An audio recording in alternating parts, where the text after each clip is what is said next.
Assalamualaikum warahmatullahi wabarakatuh. Kami dari kelompok 6 akan menjelaskan materi Asy'ariyah dan Maturidiyah.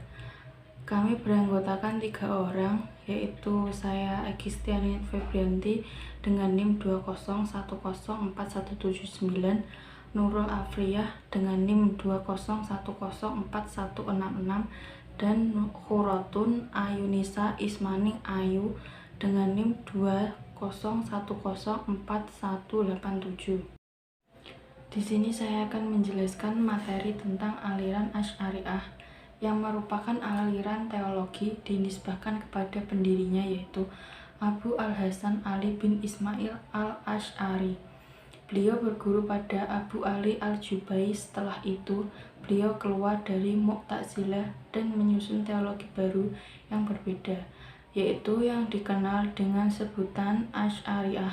Kasus keluarnya Asy'ariyah ketika beliau bermimpi bertemu dengan Rasulullah dan berkata bahwa Mu'tazilah itu salah dan yang benar adalah Al-Hadis.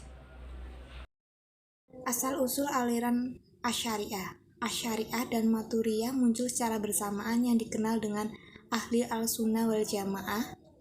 Secara populer disebut dengan Sunni. Pada waktu yang bersamaan, Asy'ariyah aliran memainkan peranan dalam masyarakat Islam dengan pandangan-pandangan rasional, dengan berpegang teguh pada ajaran imamah yang sangat memuliakan ahlul al-bait.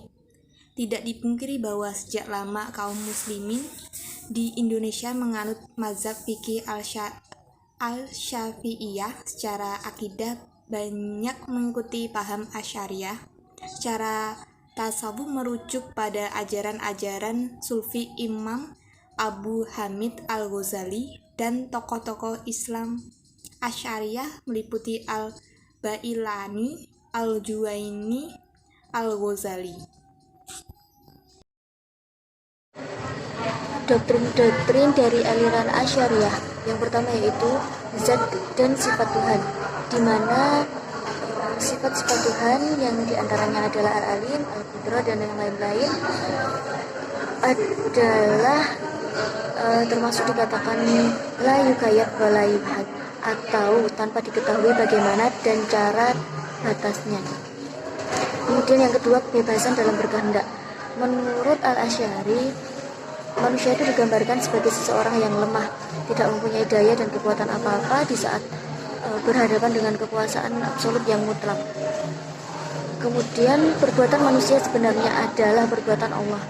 Dapat dilihat dari pendapat beliau tentang kehendak dan daya yang menyebabkan perubahan perbuatan menjadi wujud. Yang selanjutnya yaitu akal dan wahyu, yang pada dasarnya golongan ini berpandangan bahwa semua kewajiban agama hanya dapat diketahui melalui informasi wahyu. Akal menurut kelompok ini tidak mampu menjadikan sesuatu menjadi wajib dan tidak mengetahui bahwa mengerjakan yang baik atau yang buruk adalah wajib bagi manusia. Aliran-aliran Maturidiyah. Maturidiyah diambil dari tokoh pertama muncul tampil mengajukan pemikiran sendiri. Nama lengkapnya adalah Abu Mansur Muhammad Ibnu Muhammad Al-Maturidi. Beliau lahir di Samarkand pada pertengahan kedua abad 9 Masehi dan meninggal tahun 944 Masehi. Aliran Maturidiyah yang dikatakan tampil sebagai reaksi terhadap pemikiran-pemikiran Mu'tazilah yang rasional, tidak keseluruhan sejalan dengan pemikiran yang diberikan Al-Asy'ari.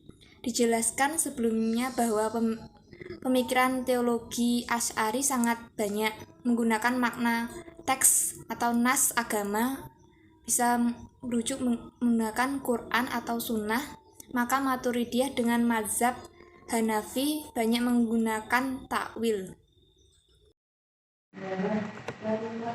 Asal-usul aliran Maturidiyah. Tokoh pertama dari aliran Maturidiyah adalah Al-Maturidi sendiri. Sebagai pemikir yang tampil dalam menghadapi pemikiran Mu'tazilah, Al-Maturidi banyak menyerang pemikiran Mu'tazilah. Namun dikarenakan ia memiliki latar belakang intelektual, pandangan-pandangan rasional dari Ibnu Hanifah, di sela-sela perbedaan itu terdapat pula kesamaan. murid terpenting dari Al-Maturidi ialah Abu Al-Yusuf Muhammad Al-Badzawi. Ia dilahirkan pada tahun 421 Hijriah dan meninggal dunia pada tahun 439 Hijriah. Sebagai diketahui bahwa nenek Al-Badzawi adalah murid dari Al-Maturidi, dan Al-Badzawi sendiri mengetahui ajaran-ajaran Al-Maturidi dari orang tuanya. Pewarisan ini sepertinya sudah melalui 3 jenjang. Dari Al-Badzawi sendiri, tidak urung membuat berbagai perbedaan antara Al-Badzawi dengan Al-Maturidi. Apalagi apabila hal itu dikaitkan dengan kebebasan intelektual di kalangan ulama masa lampau. Ya, kemudian inilah yang membuat terdapatnya 2 cabang aliran dalam Maturidiyah, yaitu cabang Samarkand dengan tokoh Maturidi sendiri dan cabang Bukhara dengan tokoh utama Al-Badzawi. Doktrin-doktrin aliran Maturidiyah. Orang mukmin melakukan dosa besar tetap mukmin. Janji dan ancaman Tuhan tidak boleh tidak semesti berlaku kelak. Sekian dari kelompok kami. Wassalamualaikum warahmatullahi wabarakatuh.